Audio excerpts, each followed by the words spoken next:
Before looking at the different WIP methods in Business Central and how to calculate and post WIP, it's very important that we understand what job WIP is. So and that's why I've created a very simple example that explains what job WIP is. So WIP stands for work in process or work in progress, and it sort of leverages the consumption and the revenue that you post to an income statement for a job. So let's look at the example. So again, it's a very simple example, and suppose that we have a job for which we have a budget, a cost budget of 10 days. And for example, for each day, there's 100 local currency of cost budget.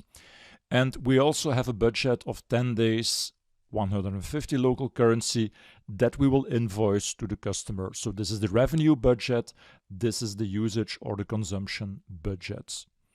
So that's something that you can create in Business Central by entering job planning lines, as you probably know by now.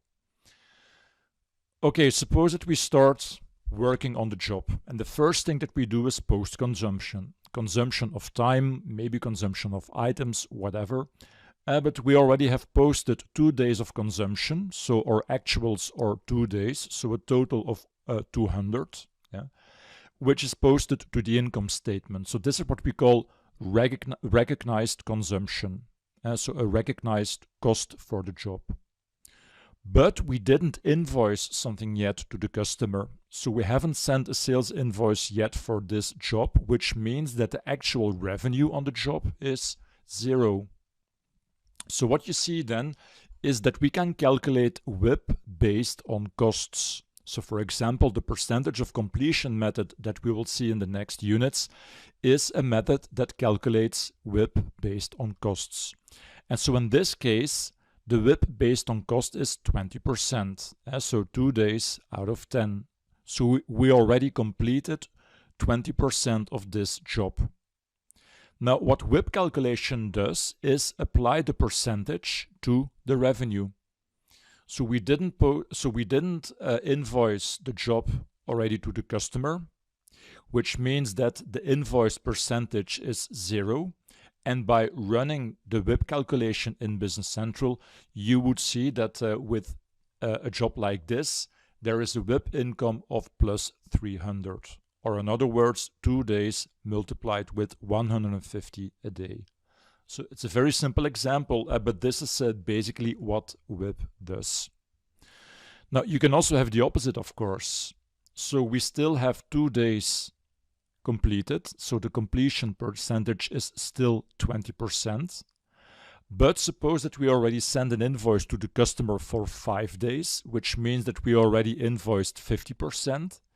If you then calculate your WIP based on costs, then you will see that there is a negative WIP of minus 450 because we already invoiced more than we consumed. And again, if you then calculate your WIP based on costs, like the percentage of completion or the sales value method, you will see that the system calculates and posts a negative WIP.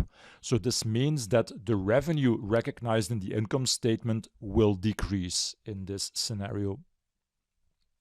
Now, these are 2 examples of how WIP is calculated based on costs, but you can also have the opposite. You can also calculate WIP based on the revenue. So, an example here.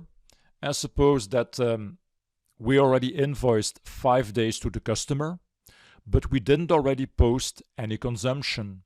So then you can have the following. So this is, for example, something that you can have when you start your job with invoicing a first lump sum to the customer. So based on the agreement, we start by invoicing 50% to the customer, and then we start working on the job. So that's something that is perfectly possible, of course.